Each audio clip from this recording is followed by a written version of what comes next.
So week 11, reason versus intuition from Rays of the One Light, weekly commentaries on the Bible and the Bhagavad Gita. Truth is one and eternal. Realize oneness with it in your deathless self within. The following commentary is based on the teachings of Paramhansa Yogananda. Jesus, when addressing his critics, appealed to reason and common sense. In his training of the disciples, however, like all great masters, encouraged them the development of a higher faculty, soul intuition. For it is only by intuition that spiritual perceptions are achieved. In chapter 16 of the Gospel of St. Matthew, we find Jesus drawing on the intuition of his disciples by asking them who they thought he was in reality. They immediately understood what he wanted from them was a subtle answer, not some obvious reply based on his nationality, sex, and the like. Peter it was, at last, who understood and answered the question on its intended level, the spiritual. "Thou art the Christ," he said, "the Son of the living God." And Jesus turned to him, saying, "Blessed art thou, Simon, son of Jonah, for not by human nature was this truth revealed to thee, but by my heavenly Father. And I tell thee this also, thou art Peter, which is to say, a rock, and upon this rock will I build my church, and never will the powers of darkness overwhelm it." Jesus was pleased with his disciple for relating to the question on its deepest level. Reason could not have given Peter that answer. The answer came through the faculty of soul intuition and proved him thereby to be a spiritually advanced disciple. It was his intuitive perception, that insight which cannot be shaken by the tempests of reason, which cannot be shaken by the tempests of reasonable doubt, that Jesus praised in referring to him as a rock. The church he referred to next was the edifice of cosmic consciousness. Any outer church institution would have to depend, as in fact the Christian churches have always done, on the level of understanding of its individual leaders and members. Peter's intuitive perceptions could never have been passed on to an outward succession of prelates. Clarity comes by direct soul perception. Confusion results from excessive dependence on reason as the guide to understanding. As the second chapter of the Bhagavad Gita states, when your intellect at present, confused by the diversity of teaching in the scriptures, becomes steadfast in the ecstasy of deep meditation, then you will achieve final union with God. Thus, through Holy Scripture, God has spoken to mankind. Om.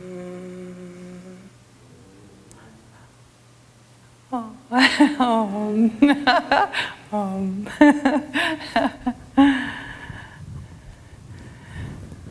It's so good to be with you, and it is a really extraordinary altar. The energy, Keshava was asking me about chants this morning and if I was drawn to any, and he said, if I didn't have a specific one, he would go with the energy of Krishna that's just filling this space. It was such a joyful beginning, the chanting, so powerful. Right? And it was reminding me as I was listening to it that there's a quality of that is really reflected in intuition, of going with a direction, right? Feeling the energy, and rather than fighting it or trying to come up with something else on a logical level, oh, this makes sense, I'll do this. And in a way, you could say, well, it would make sense, but not necessarily. Didn't necessarily make sense to follow that. But on an intuitive level, it did. It did make sense. So I was appreciating that. And when Swami was talking about in the reading today of the difference between, the reasonable doubt, like how the mind can try to guide us, versus actually perceiving something, spiritual truth, that Christ could only be perceived on a soul level. You couldn't know him as Christ if you were with Jesus and simply relating to him on a human level. It's been said that, it always makes me smile when I think about it, that there was someone who met Master and said, "Oh, I met him. He was a very good cook."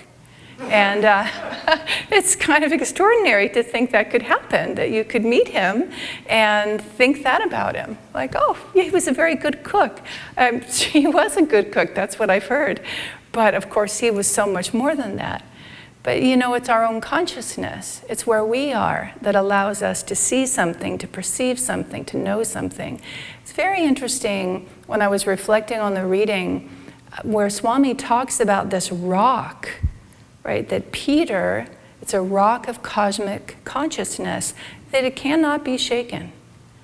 And as I reflected on that, and I was rereading a book that I love by Swami's, called Intuition for Starters. It's really a beautiful book if you haven't read it. And if you've read it and feel at all inclined, I just recommend it. Every time I read it, I feel like I dive deeper and deeper into very clear teachings about how do we recognize intuition, what are practices that we can do to deepen it, to strengthen it in our lives, and what's the difference between the mind on a conscious level that would analyze something, pull the facts together and sum it up in a certain way, which is not the same as intuition, right? And I was reflecting, so many different stories came to mind, but I was thinking of some amazing stories Shanti has shared in her medical practice of intuition.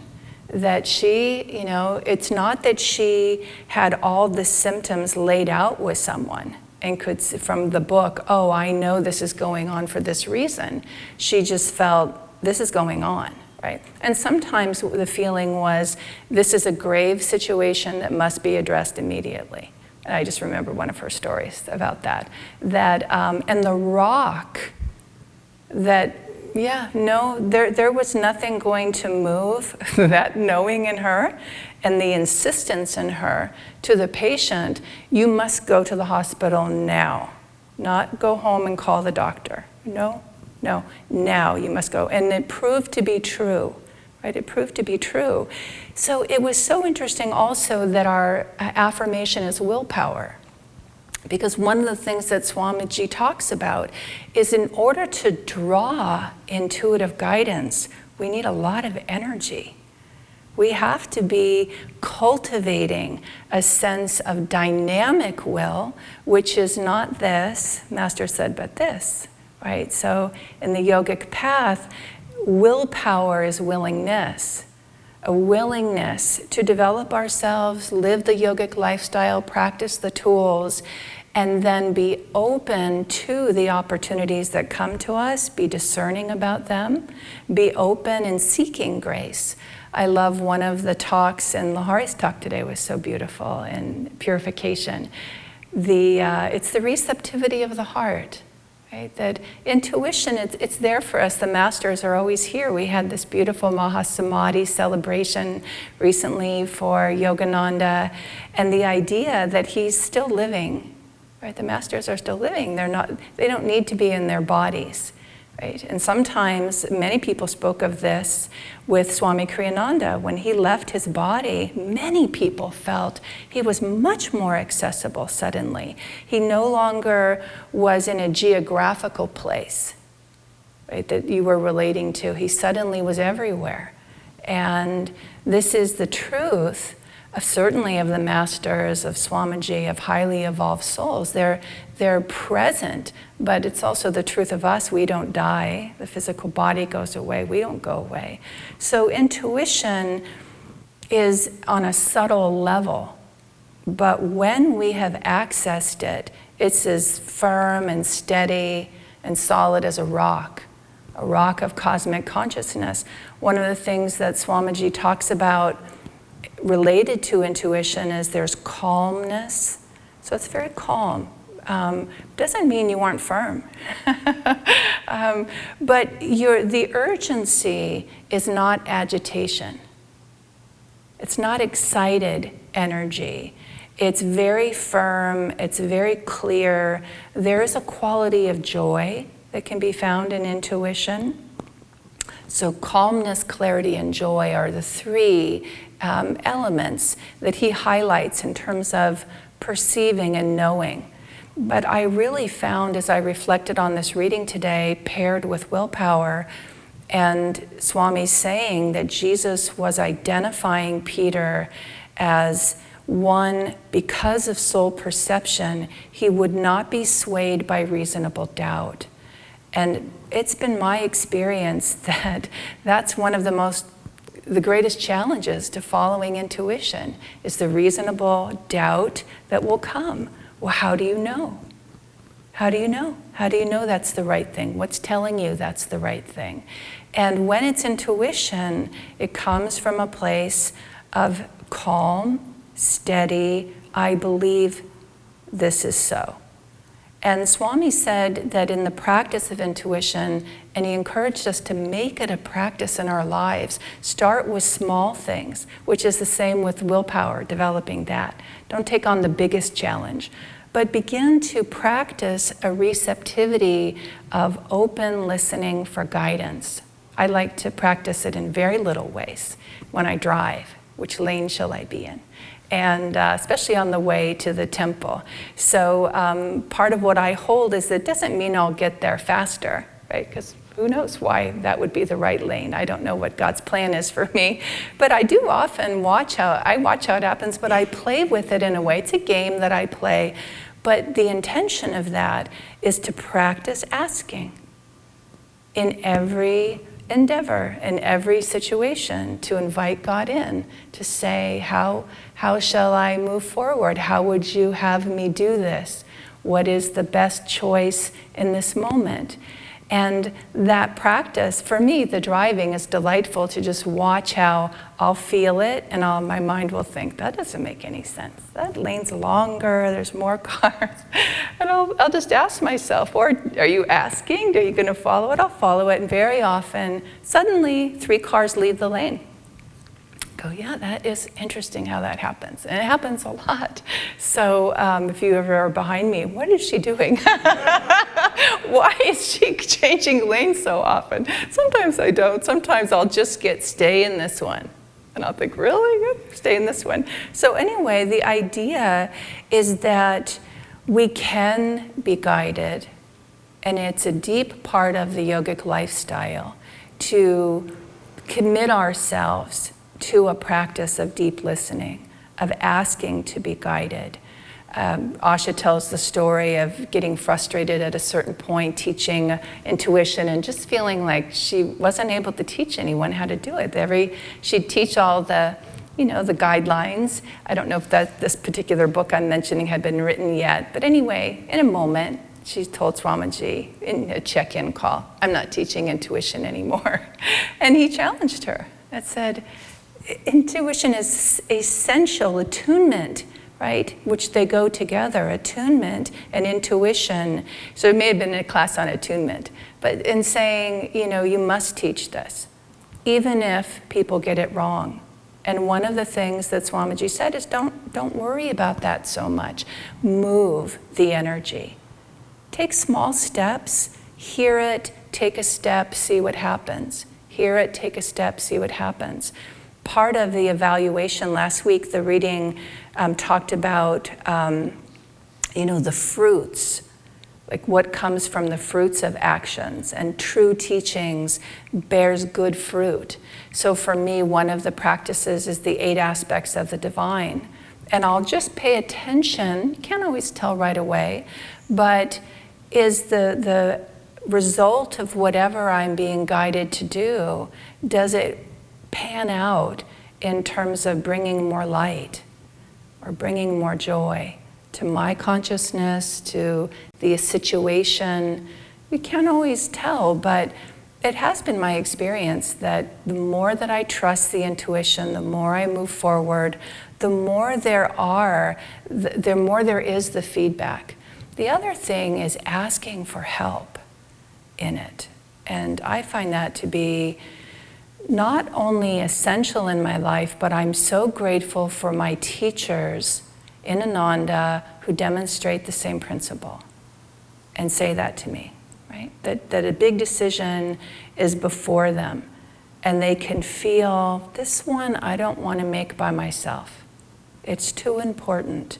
I'm going to seek help from another teacher, another minister, a trusted mentor, that I can bring that to them and ask, here's what I've come to. Can you please guide me?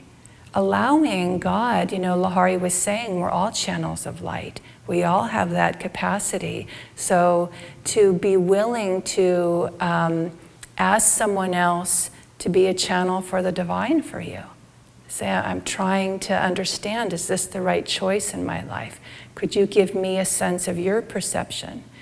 And then the song, Go On Alone or Walk Like a Man, I can't remember what we titled it now, but it was so beautiful, that musical piece. And again, the power that's required to be a rock. Because once you're guided, it hasn't happened often to me, but I have had the experience of having someone, dear friend, not be sure about the guidance I received. Not be certain that, are you sure this is a good choice?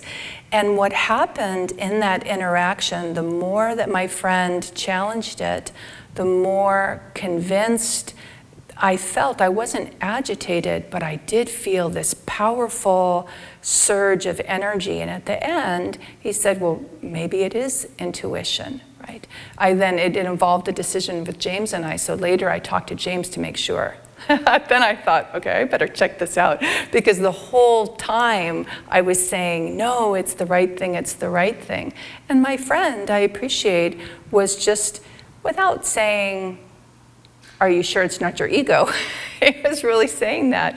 So when I mentioned it to James, he got so strong. This is the right decision, this is the right choice. I thought, oh, okay, well then I'm not convincing you of anything, which is a really important part of navigating life intuitively. Am I imposing my intuition on someone else?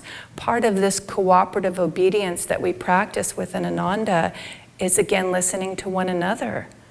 Right? And as Haridas famously has said, it turns out there's two God's wills. So, what do you do when one intuition is this way and another intuition is the other? It's not easy to, I would say, more discernment, more conversation, more exploration. Right? But with Yogananda's peace and harmony prayer comes to mind. Like, tune into this higher vibration of peace and harmony, and that will help guide you. And maybe sometimes bring others in. But later I was sharing this story with Asha, and she said to me, occasionally we need opposition to strengthen our truth. I thought, oh, that's interesting, because it happened, right? Like that happened. Like that was the blessing, also the blessing of my dear friend to speak honestly to me. That's not easy. To say, I'm not sure, are you? And to just keep challenging me throughout, but it was very true when Asha said that, that's what happened. And I saw it for James as well. We suddenly realized this is a rock that we're standing on. And we don't know the outcome, which is challenging for intuition. We don't know the outcome. So, but we're guided in a sense of direction. We feel an inner calmness of truth. And when we're talking about God, to me, that's one of the most vulnerable areas of any of us. It's been my pleasure, my honor, my joy to work with others, to sit with others as they discern their spiritual life. And I've really seen how vulnerable it is to share with another, these are my beliefs, or this is what, they're trying to come to terms with, what is my path? Is this my path? That moment, and not just that moment, but other moments, of listening for divine guidance. And the vulnerability, because we hear this in the teachings all the time, God cannot be known on a conscious level. I can't add up all the facts to prove God to anyone. So what do I do when someone just says, oh, that's just a story you tell yourself to comfort yourself? Or some people really feel that way. They feel that way about God. And I remember when I had been on the spiritual path for quite a while before Ananda came into my life, yoga came into my life. Nevertheless, it was a new direction that didn't make sense to the logical mind at all. So there was a vulnerability in it for me. And I remember Savitri was talking to me, and I've heard this teaching repeated. It just feels relevant to this conversation. She said, Master, and she probably said Yogananda, not Master, but she said, encouraged us with, when we're moving in a new direction, we're a new step, a new place of growth spiritually, to visualize a tree like a little sapling and being protected by energetic boundary of a tree. And be careful about who we talk to about this, because there's a moment in the beginning where it can feel very vulnerable to reasonable doubt, very vulnerable to other people's opinion about the intuition. That's the right path. And insecurity within ourselves. What's this going to mean if I head in this direction? That can also play a part. When he said in willpower, fear or doubt, right? The laziness. But all of these things were in my mind today, and I'll just check our time to see. I think that's enough. I think that, it's just this, we're being called to open our hearts, as it says in the purification, and invite the masters in, invite divine grace in, and it will come. Right? It will come, and it will guide us, and we are capable of this, and that's the ultimate teaching. It's our birthright to be fully realized. We are, Master said, already free. We're already free. So that's the essence of the reading and the teaching today. Thank you.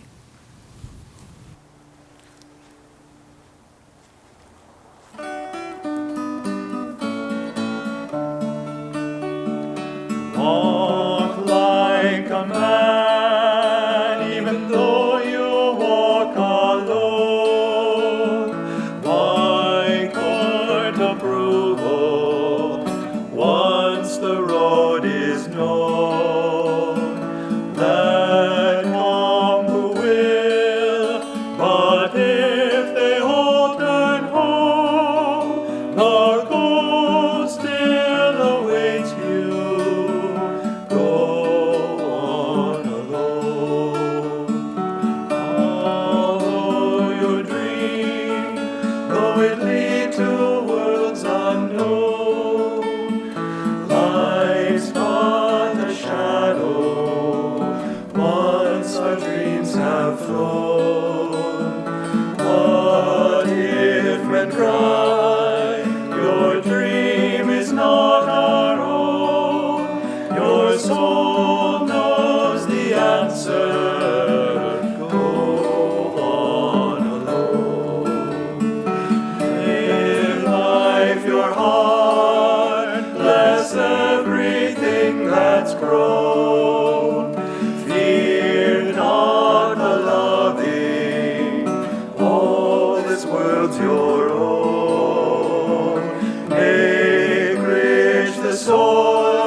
Seed is sown, seek freedom, don't linger, go on alone. Walk like a man, even though you walk alone. Why court approval once the road is known? Let come who will.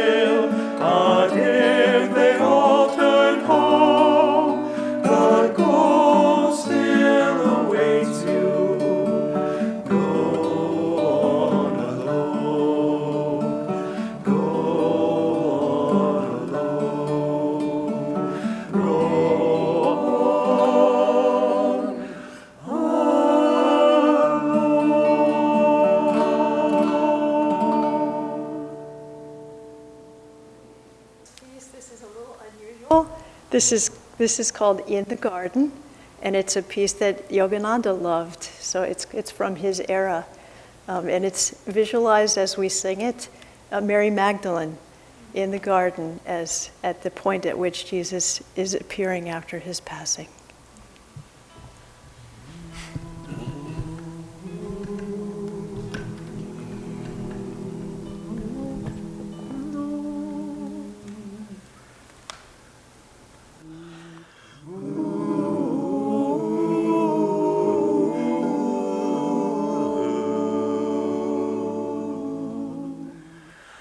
I come to the garden alone, while the dew is still on the roses, and the voice I hear falling on my ear, the Son of God discloses. And he walks with me, and he talks with me, and he tells me I am his own. And the joy we share as we tarry there, none other has ever known. He speaks, and the sound of his voice is so sweet, the birds hush their singing, and the melody that he gave to me within my heart is ringing. And he walks with me, and he talks with me, and he tells me I am his own.